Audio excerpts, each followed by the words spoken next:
Hello everyone, welcome to my YouTube channel. तो आज हम पैथोमा के चैप्टर नंबर 1 का एक और टॉपिक स्टार्ट कर रहे हैं जिसका नाम है मेटाप्लेजिया। तो हमने ग्रोथ एडेप्टेशन में हाइपरप्लेजिया, हाइपरट्रॉफी और एट्रोफी को पढ़ लिया। अब हम मेटाप्लेजिया को पढ़ेंगे। A change in stress on an organ leads to a change in cell type metaplasia. तो मेटाप्लेजिया में क्या होता है कि एक सेल टाइप दूसरे सेल टाइप में चेंज हो जाता है। मतलब अगर ऑर्गन पे जो स्ट्रेस है उसमें चेंज आता है तो उसकी वजह से क्या होता है कि सेल टाइप जो है वो चेंज हो जाता है। Most commonly involves change of one type of surface epithelium squamous columnar और cuboidal to another. Most commonly इसमें क्या होता है कि एक टाइप का सरफेस एपिथेलियम जो है वो दूसरे टाइप के सरफेस एपिथेलियम में चेंज हो जाता है। और ये सरफेस एपिथेलियम कौन से हैं? स्क्वामस, कॉलमनार और यूरोथेलियल। तो ये आपस में चेंज हो जाते हैं। Metaplastic cells are better able to handle the new stress. तो जब मेटाप्लेजिया हो जाता है जिन सेल्स में, तो उनको हम बोलते हैं मेटाप्लास्टिक सेल्स। तो वो सेल्स जो है वो जो न्यू स्ट्रेस आता है उसको बेटर हैंडल कर सकते हैं। इसीलिए तो ये चेंज आता है ताकि जो न्यू स्ट्रेस है उसको सही तरीके से हैंडल कर सकें cells. Barrett esophagus is a classic example. Barrett esophagus हमारे पास इसकी एक क्लासिक एग्जांपल है। Esophagus is normally lined by non-keratinizing squamous epithelium suited to handle friction of a food bolus. Esophagus हमारे पास normally non-keratinizing squamous epithelium से line होती है और ये एपिथेलियम हमारे पास क्यों होती है? ताकि जो फूड बोलस है उसकी फ्रिक्शन को अच्छे तरीके से हैंडल किया जा सके। Acid reflux from the stomach causes metaplasia to non-ciliated mucin producing columnar cells better able to handle the stress of acid figure 1.2। जब हमारे पास क्या होता है कि स्टमक से एसिड आना शुरू हो जाता है एसोफेगस में, जैसे हमारे पास गर्ड में होता है गैस्ट्रिक एसोफेजियल रिफ्लक्स डिजीज में, उसमें क्या होता है कि एसिड स्टमक से एसोफेगस में आता है। तो उसकी वजह से क्या होता है कि जो नॉर्मल एपिथेलियम होता है एसोफेगस का वो हमारे पास चेंज हो जाता है, उसमें मेटाप्लेजिया आ जाता है। उसकी जगह पे हमारे पास कौन सा एपिथेलियम आ जाता है? Non ciliated mucin producing columnar cells आ जाते हैं। अब ये हमारे पास जो कॉलमनार सेल्स आए ये हमारे पास जो स्ट्रेस ऑफ एसिड है उसको बेटर हैंडल कर सकते हैं। Metaplasia occurs via reprogramming of stem cells which then produce the new cell type. तो मेटाप्लेजिया हमारे पास किस तरह होता है? हमारे पास स्टेम सेल्स की रीप्रोग्रामिंग होती है, उसके बाद हमारे पास क्या होता है? न्यू सेल टाइप प्रोड्यूस होती है। Metaplasia is reversible in theory with removal of the driving stressor. Metaplasia क्या हमारे पास रिवर्सिबल है। इसमें क्या है कि अगर हम स्ट्रेस को रिमूव कर दें तो मेटाप्लेजिया सही हो जाएगा। For example treatment of gastroesophageal reflux में reverse Barrett esophagus. For example अगर हम गैस्ट्रोएसोफेजियल रिफ्लक्स को ट्रीट कर दें तो क्या होगा कि बेरेट एसोफेगस रिवर्स हो जाएगा, सही हो जाएगा। मैं आपको फिगर 1.2 दिखाती हूँ। ये हमारे पास फिगर 1.2 है, इसमें बेरेट एसोफेगस है, ये बेरेट एसोफेगस है। Under persistent stress metaplasia can progress to dysplasia and eventually result in cancer. अगर जो स्ट्रेस है वो परसिस्टेंट रहे, मतलब वो स्ट्रेस खत्म ना हो, तो फिर क्या होगा? मेटाप्लेजिया जो है वो डिस्प्लेजिया में प्रोग्रेस होगा और फिर डिस्प्लेजिया के बाद इवेंचुअली कैंसर हो जाएगा। फॉर एग्जाम्पल बेरेट एसोफेगस में progress to adenocarcinoma of the oesophagus. For example Barrett oesophagus जो है वो हमारे पास प्रोग्रेस कर सकता है एडिनोकार्सिनोमा ऑफ द एसोफेगस में। A notable exception is apocrine metaplasia of breast which carries no increased risk for cancer। एक एक्सेप्शन है हमारे पास, वो क्या है? हमारे पास एपोक्राइन मेटाप्लेजिया ऑफ ब्रेस्ट। इसमें क्या होता है कि कैंसर का रिस्क इंक्रीज नहीं होता। Vitamin A deficiency can also result in metaplasia.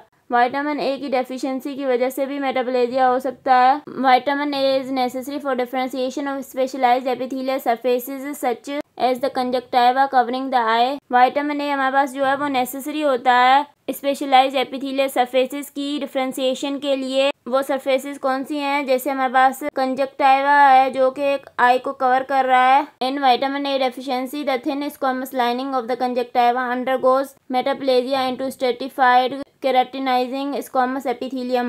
This change is called keratomalacia figure 1.3। Vitamin A की डेफिशिएंसी में क्या होगा कि जो थिन स्क्वामस लाइनिंग है कंजक्टिवा की उसमें क्या आ जाएगा? मेटाप्लेजिया आ जाएगा और वो किस में कन्वर्ट हो जाएगी? स्ट्रेटिफाइड केराटिनाइजिंग स्क्वामस एपिथेलियम में।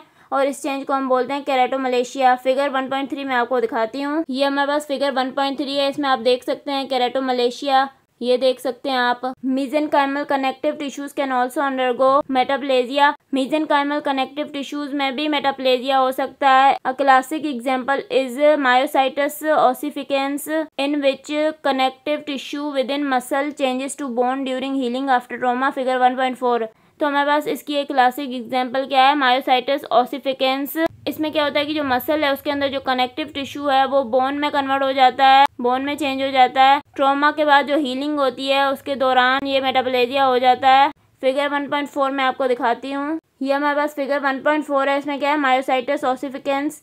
तो आप ये देख सकते हैं मायोसाइटस ओसिफिकेंस। इसमें क्या हो रहा है कि जो मसल के अंदर कनेक्टिव टिश्यू है वो बोन में चेंज हो रहा है। तो ये हमने मेटाप्लेजिया को डिस्कस कर लिया। अब हम दूसरी ग्रोथ एडेप्टेशन को डिस्कस करते हैं, जो क्या है हमारे पास डिस्प्लेजिया। तो डिस्प्लेजिया क्या है, डिसऑर्डर्ड सेल्यूलर ग्रोथ। तो डिस्प्लेजिया में क्या होता है, जो सेल्स होते हैं उनकी जो ग्रोथ है वो डिसऑर्डर हो जाती है, मतलब वो एक ऑर्डर में ग्रो नहीं करते, वो डिसऑर्डरली ग्रो करते हैं। Most often refers to proliferation of precancerous cells. जो हमारे पास कैंसर से पहले जो प्री कैंसरस सेल्स होते हैं जिनमें जो प्रोलिफरेशन होती है, तो हम उसको डिस्प्लेजिया कह सकते हैं कि प्री कैंसरस सेल्स की प्रोलिफरेशन हो रही है। अभी कैंसर नहीं हुआ, कैंसर से पहले वाले cells. For example cervical intraepithelial neoplasia CIN represents dysplasia and is a precursor to cervical cancer.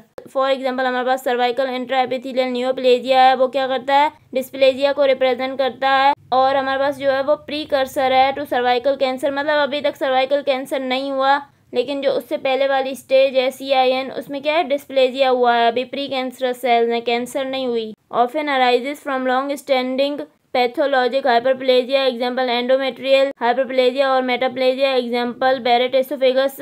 Dysplasia कब होता है, जब हमारे पास जो है वो पैथोलॉजिक हाइपरप्लेजिया बहुत लंबे अरसे तक हो, लॉन्ग स्टैंडिंग हो। एग्जाम्पल हमारे पास क्या है, एंडोमेट्रियल हाइपरप्लेजिया। अगर लंबे अरसे तक हो तो उसकी वजह से क्या होगा, डिस्प्लेजिया हो जाएगा, और फिर डिस्प्लेजिया के बाद क्या होता है, कैंसर हो जाती है। या फिर हमारे पास मेटाप्लेजिया है, एग्जाम्पल हमारे पास है बैरेट एसोफेगस। अगर ये लंबे अरसे तक चले तो इसके बाद क्या होगा, हमारे पास डिस्प्लेजिया होगा, और डिस्प्लेजिया के बाद क्या हो जाती है, कैंसर हो जाती है। Dysplasia is reversible in theory with alleviation of inciting stress. Dysplasia भी हमारे पास रिवर्सिबल है। हाइपरप्लेजिया भी रिवर्सिबल था, हाइपरट्रॉफी भी रिवर्सिबल थी, एट्रोफी भी रिवर्सिबल थी, मेटाप्लेजिया भी रिवर्सिबल था, डिस्प्लेजिया भी रिवर्सिबल है। डिस्प्लेजिया क्या हमारे पास रिवर्सिबल है। अगर हम स्ट्रेस को खत्म कर देंगे तो डिस्प्लेजिया सही हो जाएगा। If stress persist dysplasia progresses to carcinoma irreversible. अगर स्ट्रेस परसिस्ट करेगा, मतलब स्ट्रेस को रिमूव नहीं करेंगे, तो डिस्प्लेजिया जो है वो हमारे पास प्रोग्रेस करेगा कार्सिनोमा में। फिर कार्सिनोमा जो है वो हमारे पास क्या है, इरिवर्सिबल है, उसको हम फिर रिवर्स नहीं कर सकते। तो ये हमने डिस्प्लेजिया को पढ़ लिया। तो अब मैं आपको मेटाप्लेजिया और डिस्प्लेजिया की डायग्राम दिखाती हूँ।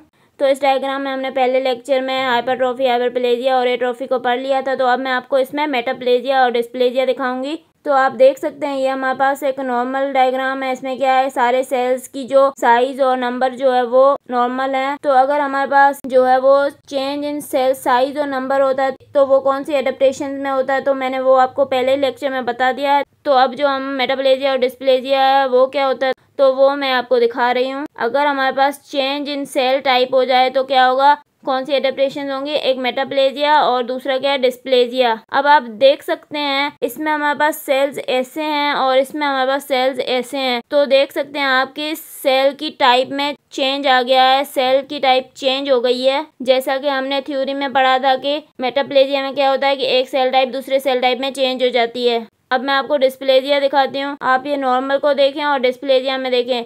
ये देख सकते हैं आप, सेल टाइप तो चेंज हो गई है, उसके साथ आप देखें जो सेल की ग्रोथ है वो भी डिसऑर्डर्ड हो गई है। देखिए यहाँ पे ये सेल है, यहाँ पे ऐसे पड़ा हुआ है, यहाँ पे ये ऐसे पड़ा हुआ है, यहाँ पे ये ऐसे पड़ा हुआ है। तो ये देखिए एक सीक्वेंस में नहीं है, डिसऑर्डर्ड हो गए हैं, ऑर्डर में नहीं है। तो ये दोनों एडेप्टेशन हमारे पास जब सेल टाइप चेंज होता है तो उसमें आती हैं, जैसे मेटाप्लेजिया और डिस्प्लेजिया। आई होप कि आपको ये समझ में आ गई होंगी। अब हमारे पास टॉपिक है एप्लेजिया एंड हाइपोप्लेजिया। तो एप्लेजिया क्या होता है और हाइपोप्लेजिया क्या होता है। Aplasia is failure of cell production during embryogenesis, example unilateral renal agenesis. तो एप्लेजिया में क्या होता है कि ड्यूरिंग एम्ब्रियोजेनेसिस जो है वो सेल प्रोडक्शन जो है वो फेल हो जाती है, सेल्स प्रोड्यूस नहीं होते सही से, उनका फेलियर हो जाता है। तो उसकी एक एग्जांपल हमारे पास unilateral renal agenesis during embryogenesis. इसमें क्या होता है कि एक किडनी बनती ही नहीं है, जब बच्चा पैदा होता है तो उसकी सिर्फ एक किडनी होती है, दूसरी किडनी ही नहीं होती। Hypoplasia is a decrease in cell production during embryogenesis resulting in a relatively small organ, example streak ovary in Turner syndrome. तो एप्लेजिया में क्या था, सेल्स की प्रोडक्शन हो ही नहीं रही थी ड्यूरिंग एम्ब्रियोजेनेसिस। लेकिन हाइपोप्लेजिया में क्या होता है, सेल्स की प्रोडक्शन तो होती है लेकिन डिक्रीज होती है, कम होती है। ड्यूरिंग एम्ब्रियोजेनेसिस होता है ये भी। तो जब सेल्स की प्रोडक्शन कम होगी तो क्या होगा, ऑर्गन जो है वो रिलेटिवली स्मॉल बनेगा। तो इसकी एग्जांपल क्या है हमारे पास, streak ovary in Turner syndrome. तो टर्नर सिंड्रोम में क्या होता है कि स्ट्रीक ओवरी बनती है, मतलब जो ओवरी है वो स्मॉल इन साइज बनती है, क्योंकि हाइपोप्लेजिया की वजह से जो सेल्स की प्रोडक्शन है वो कम हो रही थी ड्यूरिंग एम्ब्रियोजेनेसिस, तो इसलिए स्ट्रीक ओवरी बनती है इन टर्नर सिंड्रोम। तो अब मैं आपको यूनिलेटरल रीनल एजेनेसिस और स्ट्रीक ओवरी की डायग्राम दिखाती हूँ। तो आप देख सकते हैं हमारे पास यूनिलेटरल रीनल एजेनेसिस की डायग्राम है। इसमें आप देख सकते हैं एक तरफ नॉर्मल किडनी है और दूसरी तरफ किडनी प्रेजेंट ही नहीं है, क्योंकि एप्लेजिया हो गया है ड्यूरिंग एम्ब्रियोजेनेसिस, इसलिए किडनी बनी ही नहीं है। अब हमारे पास जो है वो स्ट्रीक ओवरी की डायग्राम है। तो आप ये देख सकते हैं ये स्ट्रीक ओवरी है और ये हमारे पास क्या है, फैलोपियन ट्यूब है। तो क्या है कि टर्नर सिंड्रोम में जो है वो हाइपोप्लेजिया की वजह से स्ट्रीक ओवरी बनती है। आई होप कि आपको ये समझ में आ गया होगा। अगर आपको मेरा लेक्चर पसंद आया तो प्लीज़ मेरे चैनल को सब्सक्राइब करें, लाइक करें और बेल आइकन को प्रेस करें। Thank you.